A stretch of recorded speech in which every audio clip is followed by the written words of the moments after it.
Welcome to the Raider Corner. I'm your host, Eric Johnson. Of course, you can listen live on Clear 101 every week. And man, every week is another exciting week of Central Community College. It's Raider basketball. And joining me on location at the time of this recording, it's game day at North Iowa Area Community College. And Coach Francis is joining me. Coach, first off, well, I mean, you are no rest for the willing here. This week has been crazy to say the least for you. Good morning, by the way, and you're at North Iowa Area Community College at the time of this recording. Game day here. Tell us a little bit about what's happening up in your neck of the woods. Yeah, so we traveled up. So NIAC's one of our farther trips up to Mason City, Iowa. So we traveled up here with the women yesterday on Friday. So got in here around 6:30 last night. We practiced in the morning. We were kind of lined up, luckily, where we didn't have class for the guys on Friday. So we were able to go a little bit earlier in the morning so we could get on the road. It's about a little over a 5-hour trip up here to Mason City. So we stayed the night. This morning we got up, we had breakfast. We did a little bit of a film walkthrough around 8:45. We went over to the gym and had a shoot around at 9:45. Just got back from that, back at the hotel. Kind of let guys rest, shower, just kind of get prepped, and we'll go pregame meal here around noon. And then we're over to the gym to watch the girls, and we start tip off right at 3. So full day for sure. And of course, we'll talk a little bit about the tail of the tape here in just a few minutes, but let's backtrack a little bit. Tuesday, to be exact, you were at Northeast. Man, a thriller to say the least. I don't know where to even begin on that one. I mean, the boys held their own. Unfortunately, it didn't work out the ways for the Raiders, but walk us through that series of events. I mean, that was one heck of a game.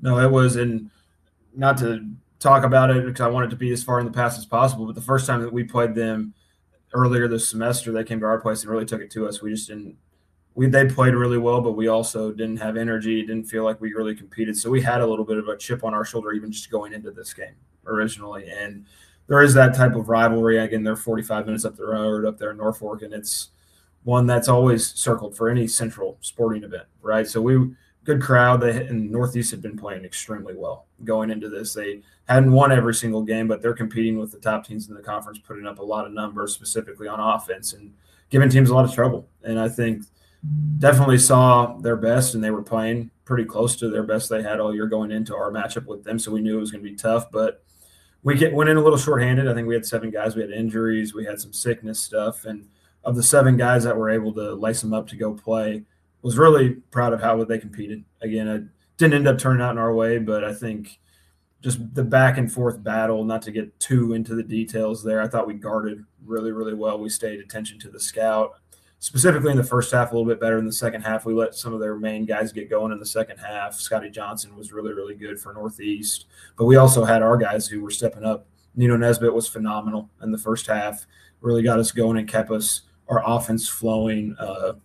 Mo Abdallah did a really good job getting to the free throw line. Again, it was all 7 guys, I believe. I don't think there was anyone who scored less than 6 points. And so everyone had an impact on the offensive side of things, and we executed possessions well. And we knew we didn't really want to get in a track meet with them. That's kind of Northeast style of play. They want to play up and down. And I don't think, if I'm remembering correctly, I don't think Josh Clark, the head coach at Northeast, used one timeout the entire 40 minutes. Meanwhile, I'm spinning them out left and right, just trying to give us as many breaks as we can with the bodies that we had. But we held in there. Again, we had our opportunities. We were up, I believe it was 8 at half, 7 or 8 at half. Excuse me.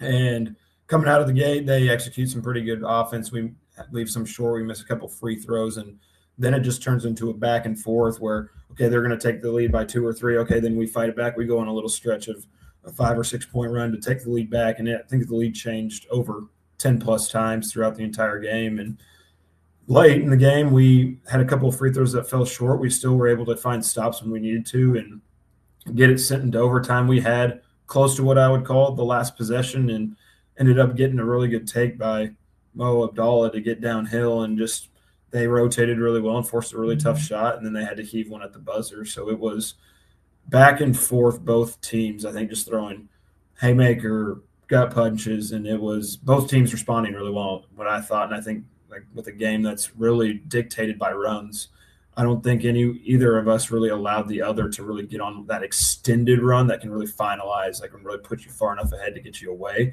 It was, like I said, trading off. Okay, they're going to go on a 6-0 run. We're going to go on an 8-2 run, and then it'll just, that's how the game flowed the entire time, and it was intense. Again, I was proud, not happy with the result, obviously, but I think if we can take that same approach coming into Mason City, I think we'll put ourselves in a situation again to have success. So, I mean, all the extra work put in, the boys far exceeded expectations, I thought. But 80-76, it's a disappointing one. It's a nail biter, but positives that you can take out of this, of course, with the short turnaround time. What were some of the positives that you could kind of swing into where you guys are at with Mason City here today and North Iowa Area Community College? I think again, it's late in the year, but it's a good time in the year to start figuring out, like, hey, what's our recipe for winning? And it depends on, again, it does depend on the numbers that we have and certain guys being available and guys that aren't.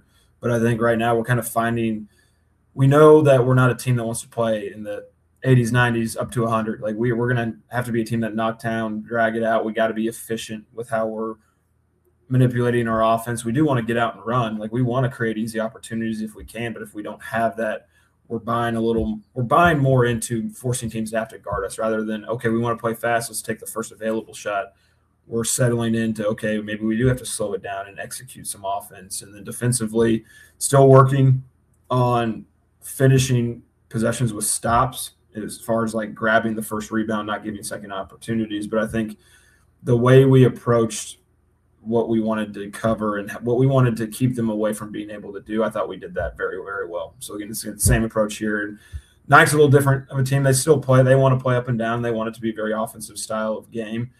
And they have some guards, one specifically their point guard, that can really, really get downhill and initiate a lot. And I think he's one that we've keyed in on, but they've got a plethora of guys that can impact a lot of different ways. They have forwards that can impact the glass. They're physical and score at the rim.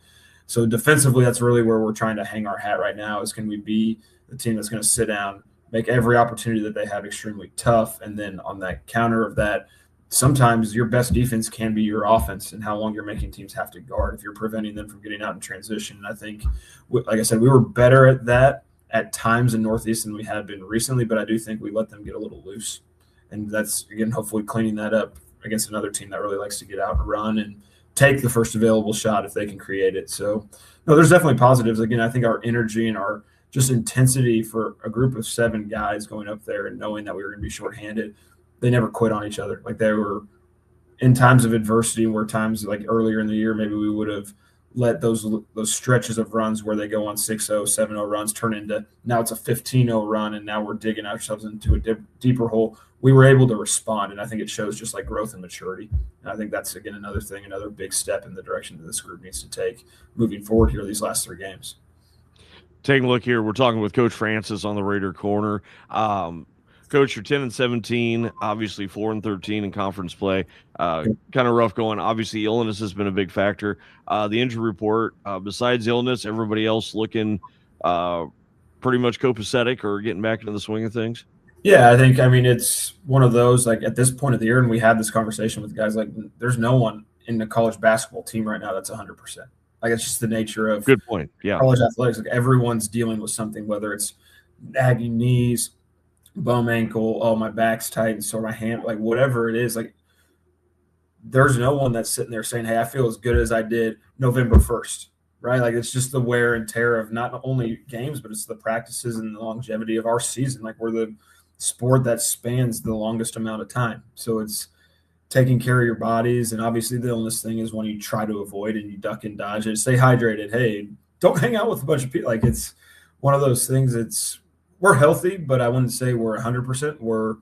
We got the guys that are, and we got some guys that are fighting through some things that are playing, that I think just shows, again, their character and their toughness to be able to push through in a time where it might be easy to know, like, hey, yeah, we're not having a ton of success. We've been struggling the second semester. It'd be easier to say, this hurts. That's not worth risking. Like, no, we got guys who are fighting through some things that are really pushing to see if we can continue to turn this thing around and start hitting the right direction here these last 3 games. There's still opportunity in front of us. And I think like I said, we're not 100% healthy, but I think the guys are fighting to get as close as they possibly can, and that's all I can ask as a coach. I always tell them, like, hey, your job is to get as close to 100.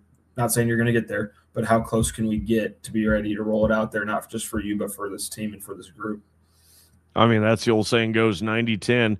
It's going to take the 10%, the core, to do and go above and beyond. And there is some perks, there is some positives. You can see that throughout the season. It's just, like I said, as well as anybody, it's going to take time. So, yep, for sure.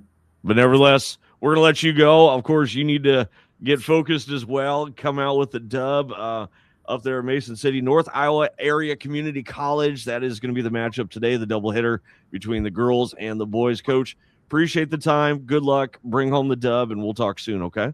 Sounds good. Appreciate it, Eric. All right. For Coach Francis, I'm Eric Johnson saying so long for now. And, of course, go Raiders.